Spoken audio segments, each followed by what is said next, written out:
My students are often surprised when I tell them that speaking with clarity, fluency, and confidence did not come easily for me. Yes, I'm a native English speaker, and yes, I am an English teacher with more than 25 years of experience, and my expertise is in gaining fluency. But that doesn't mean those skills came naturally to me, not in my second language and not in English. Have you ever thought, I am just too shy to speak with confidence? Or, I can never be confident like somebody else? Or maybe you've listened to someone else and thought, oh, she speaks so fast, she's so fluent. Why can't I do that? Or, if I slow down, I'll sound less fluent. My coworkers will be bored. I have to speak faster. They must think I'm foolish or silly for forgetting the word I wanted to use and getting stuck. It was so simple. I have had all of those thoughts in my second language and in English, but then I discovered that all of those beliefs, those things I was telling myself, were myths. A myth is a false belief. When I discovered what is true, it completely changed my mindset. It changed my approach to learning, my motivation to practice, and my ability to make progress in my speaking. Most importantly, it gave me confidence, the confidence to keep going. This is true in my second language and in my native language, English as well. In this lesson today, I want to help you become a confident English speaker by addressing what is myth versus reality and giving you practical action steps you can take to make progress in your English confidence and fluency. But quickly, if this is your first time here, welcome. I'm Anne-Marie, an English confidence and fluency coach. Everything I do is designed to help you get the confidence you want for your life and work in English. If you'd love to get more free resources and lessons from me, including years of my weekly Confident English lessons, you can find them all at my Bookish English channel. While you're there, make sure you download my in-depth How to Get the Confidence to Say What You Want training. This is a step-by-step training where I share with you my #1 strategy for fluency and confidence building. Now, for this lesson today, there are 5 common myths about fluency and confidence that I want to address, and I want to highlight what is true so that you can make progress and move forward. Because when we believe in myths, false beliefs, they stop us from making progress, and it doesn't have to be that way. So by understanding what is true and having practical action steps, you can move forward.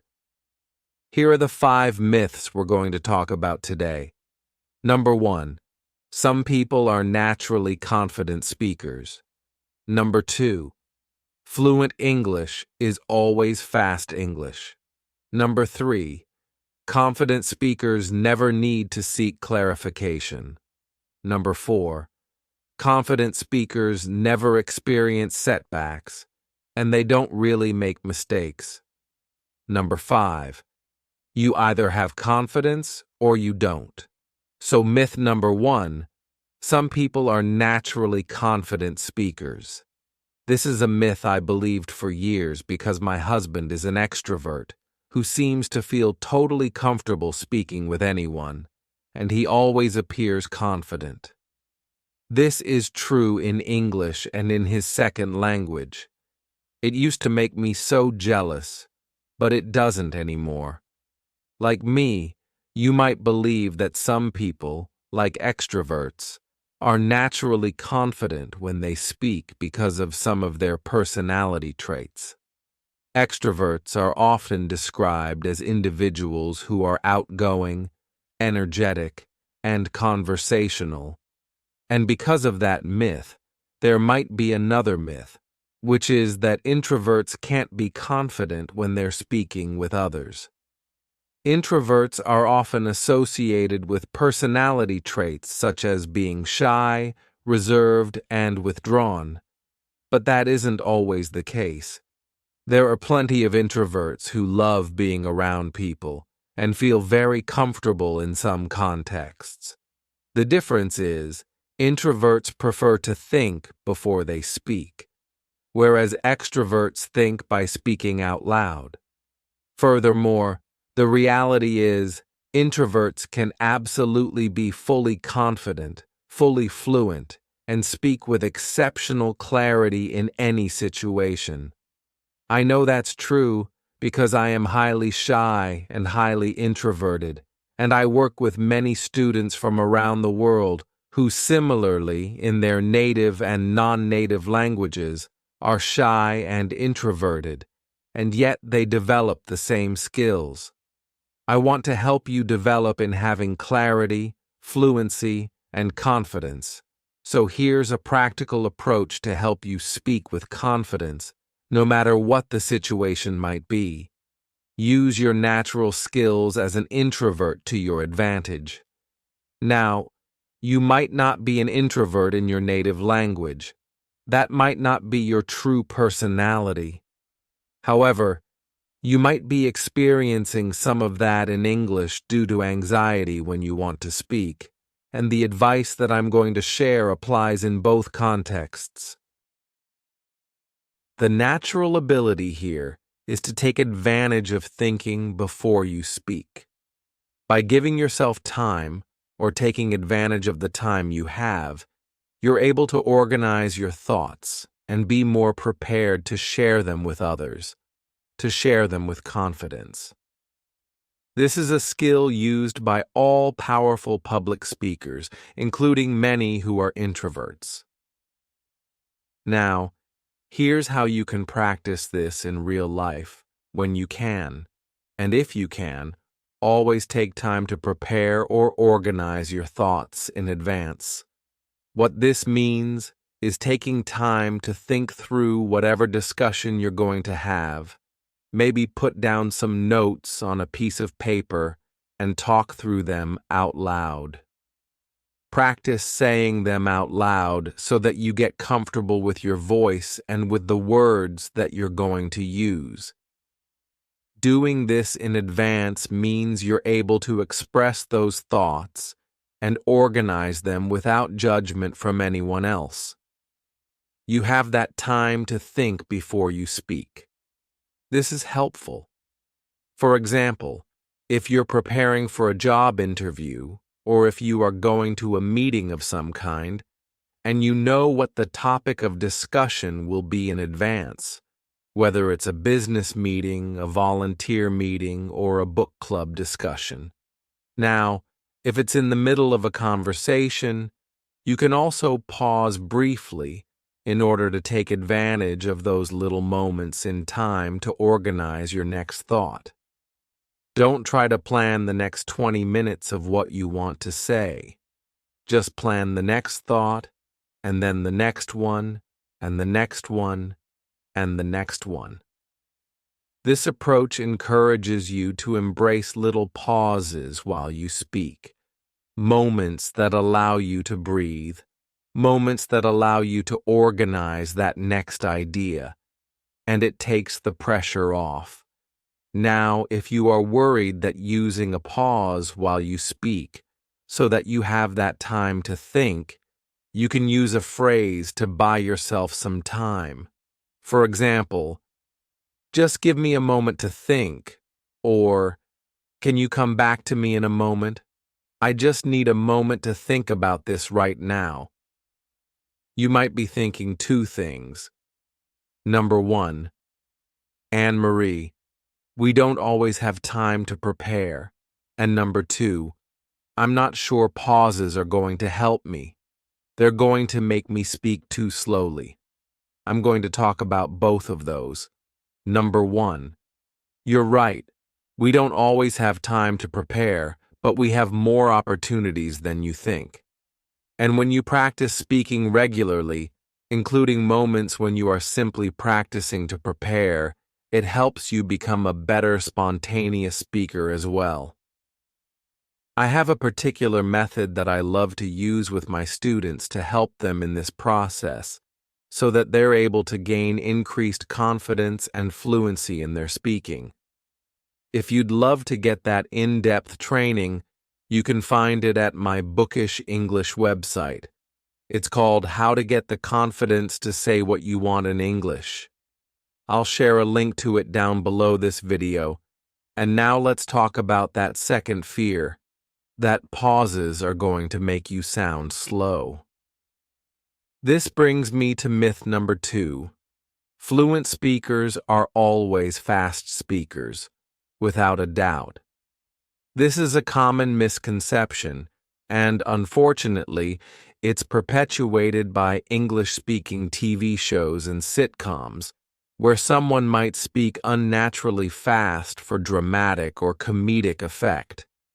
And yes, there are many English speakers who speak extremely fast, but that doesn't make them good communicators. In fact, they may speak so quickly that fellow native English speakers don't really understand everything they say. Let me say all of that again.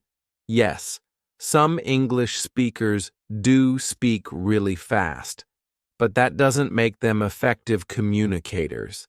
In fact, some other native English speakers might not understand anything that they say. Ooh, that's really hard for me to do. And did it sound clear, confident, and fluent to you? It definitely sounded fast, but was it good communication? The reality is, fluency is about smooth, natural, clear communication with you in control. When I was speaking super fast just a moment ago, I did not feel like I was in control. My brain was chaotic, and I knew that I was probably making some mistakes while I was speaking, but I couldn't catch them and I couldn't prevent them because I wasn't giving myself any time to organize my thoughts and be careful about what I wanted to say. Again, fluency is about smooth, natural, clear communication with you in control. So, what is some practical advice you can follow to make progress in this area? Aim for clarity over speed. When you speak, as I demonstrated, speaking quickly isn't the same as speaking clearly. To improve your clarity and overall fluency, aim to use little pauses while you're speaking.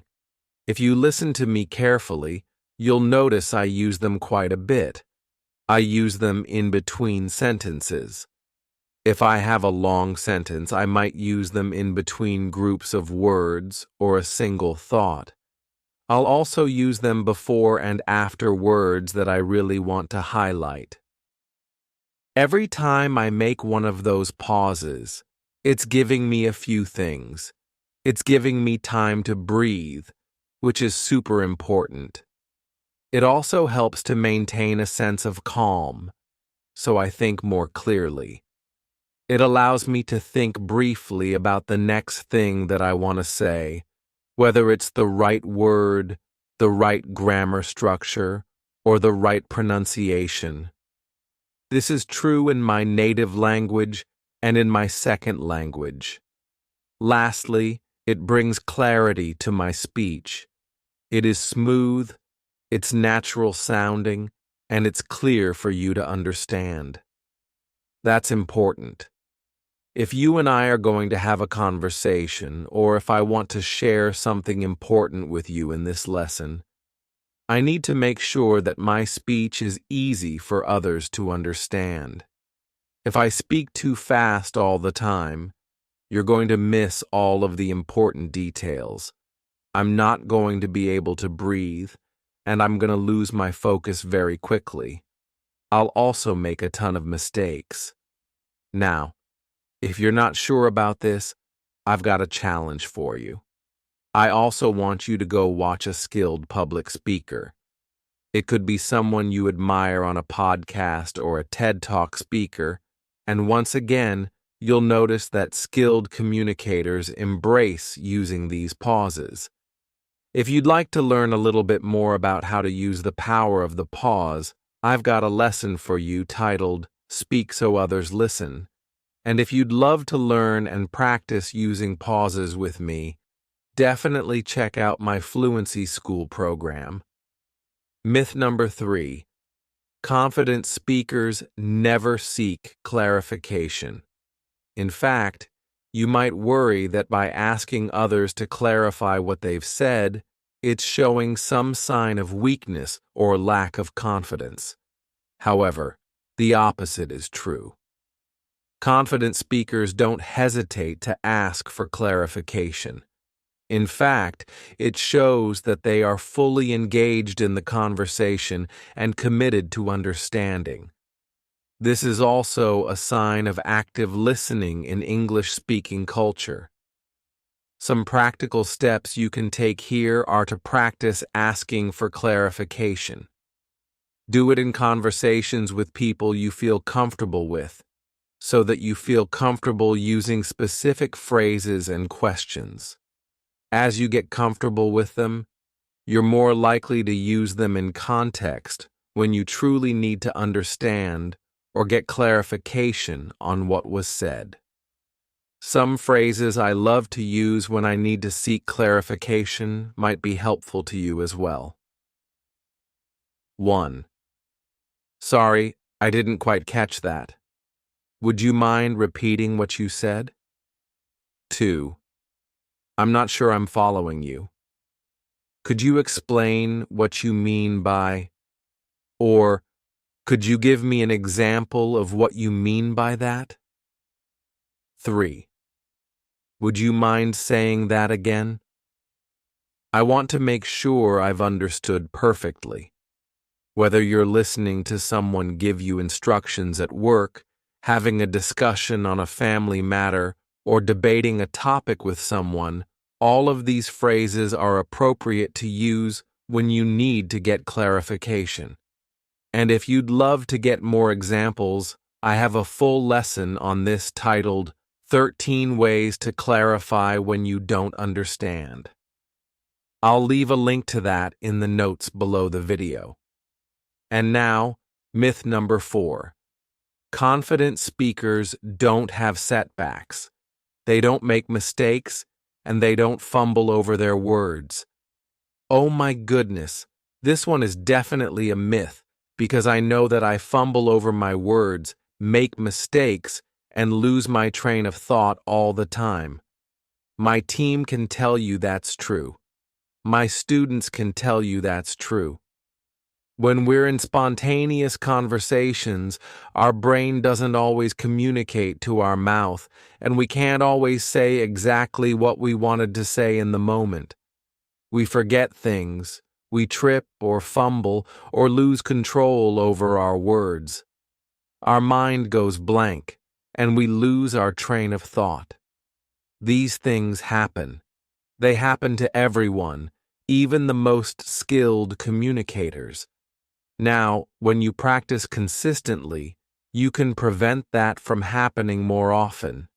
You can maintain better control when you're speaking, and you can learn to regain control in those moments when you feel like you've totally lost what you wanted to say. In fact, I had to do that recently inside my Confident Women community.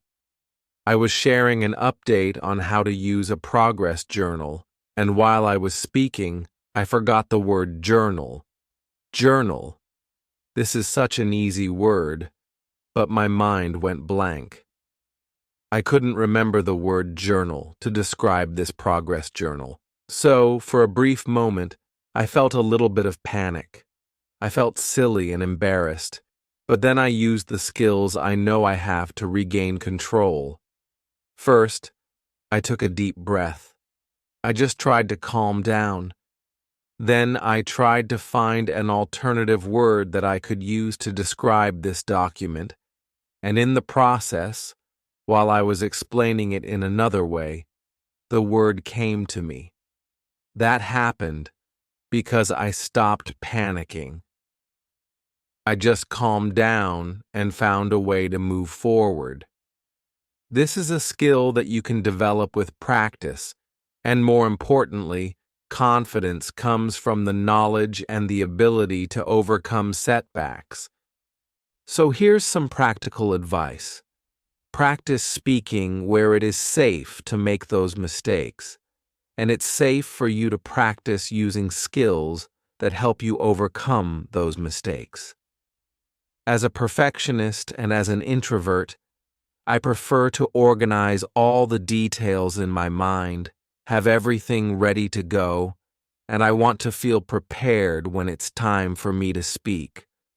I don't like making mistakes, and I don't like the advice that I should just go practice with anybody and not worry about mistakes.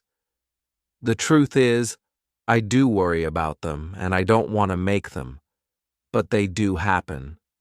They always will, and it's perfectly natural to feel annoyed, frustrated, maybe even silly or embarrassed when they do. When mistakes happen in the moment of speaking, the best thing that you can do is pause briefly, take a deep breath to calm down, and regain control. Give your brain that moment of time to speak, and you can either correct the mistake or move past it. For example, you can go back and clarify if necessary. You can do that using a sentence starter such as, "Oh, what I meant to say was." Another option is to apologize for the mistake if necessary and correct it. For example, "Oh, I'm sorry, what I meant to say was," or, "Oh, I'm sorry. I wanted to say," and then continue. If you're comfortable, you could even make a joke out of the situation. For example, "Sorry, I think I had too much coffee this morning." If it's a more casual circumstance, you can simply say, "Oh, sorry, I made a mistake, I meant to say," and then insert the word or idea you wanted to use. That's exactly what I did when I forgot that word, journal. Now, on top of all of that, there's one more thing I said that's very important, and that is to find a place where you feel safe. Practice in a safe place where you can practice speaking. Allow yourself to make mistakes when they happen and learn how to overcome them. So, I encourage you to find a speaking community where you feel safe practicing with others. Perhaps there's someone that you work with or a neighbor you have that you enjoy speaking with, and you feel safe practicing with them. Earlier, I highlighted my How to Get the Confidence to Say What You Want training, and in that training, I also talk through how you can feel more prepared and overcome making mistakes in the moment. I also give you a practical way to get speaking practice no matter where you live. When you practice consistently, you will reduce mistakes going forward, and you'll feel more comfortable overcoming them in the moment when they happen. And finally, myth number 5. You either have confidence or you don't. This is a very all or nothing perspective, and it assumes that if you don't feel confident right now, it's not possible for you to get there.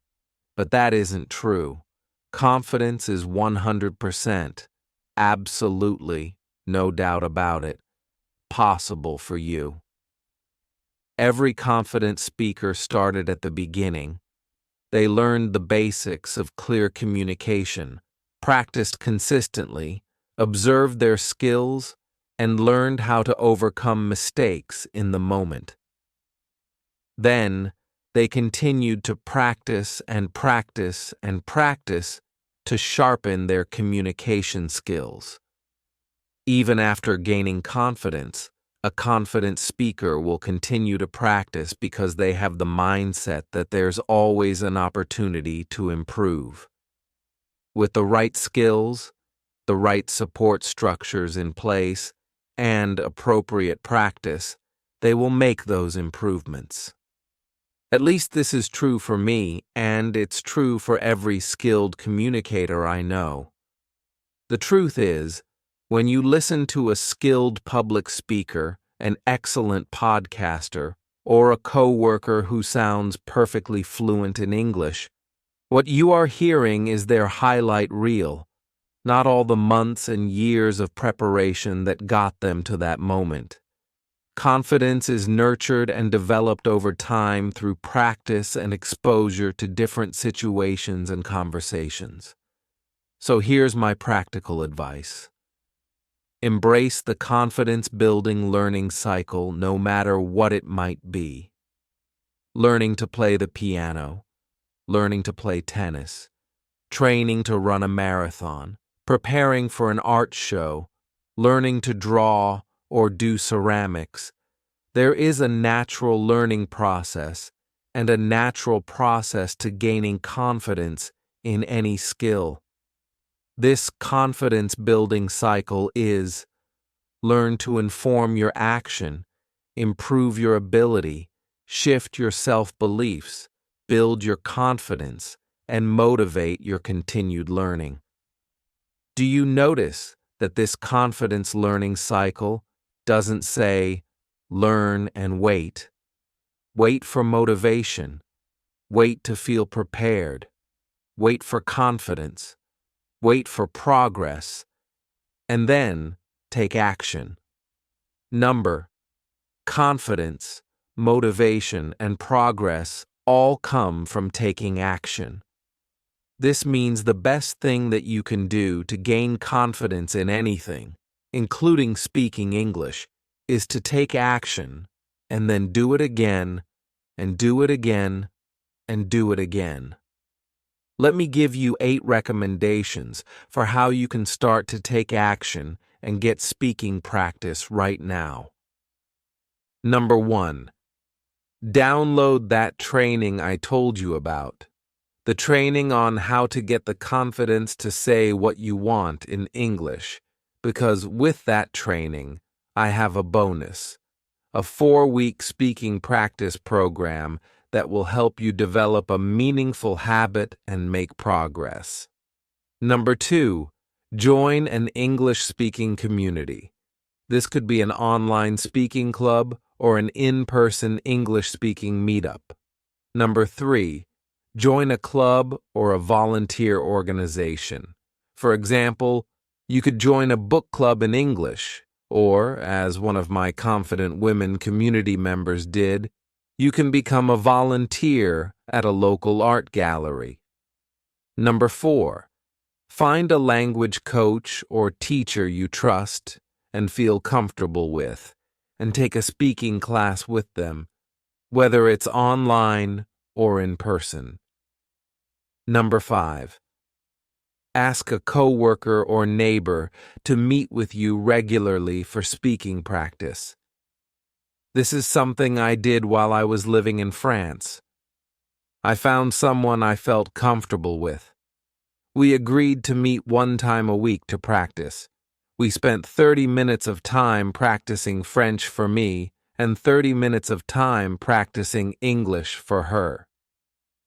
Number 6, listen to a podcast or a TED Talk in English. While you listen, write down new words or phrases that you'd love to add to your vocabulary. When you're finished, practice summarizing out loud what you heard in that podcast or TED Talk, and review those words that you want to include as well. Aim to use that vocabulary while you're summarizing what you learned. Number 7, talk to yourself out loud in English when no one is listening. This is something I love to do. I often talk to myself in French out loud in my house when I'm alone, while cooking dinner, or when I'm driving my car. Idea number 8, Join a speaking-focused organization, such as Toastmasters. The most important thing is to do what you can to take action. Start small, expand your comfort zone slowly, and work with others who will support you and encourage you. When you do all of that, you'll enjoy improved abilities, renewed motivation, increased confidence, and better fluency. In this lesson today, I shared with you several options you have for taking that next step. So here's a question I have for you. What is the action step you are committed to taking?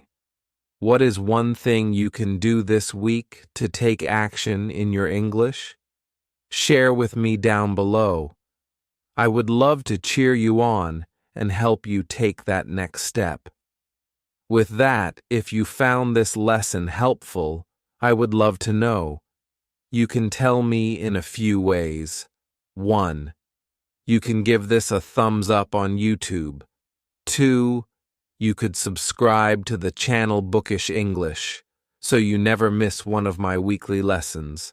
3. You can drop a comment down below. Thank you so much for joining me, and I look forward to seeing you next time.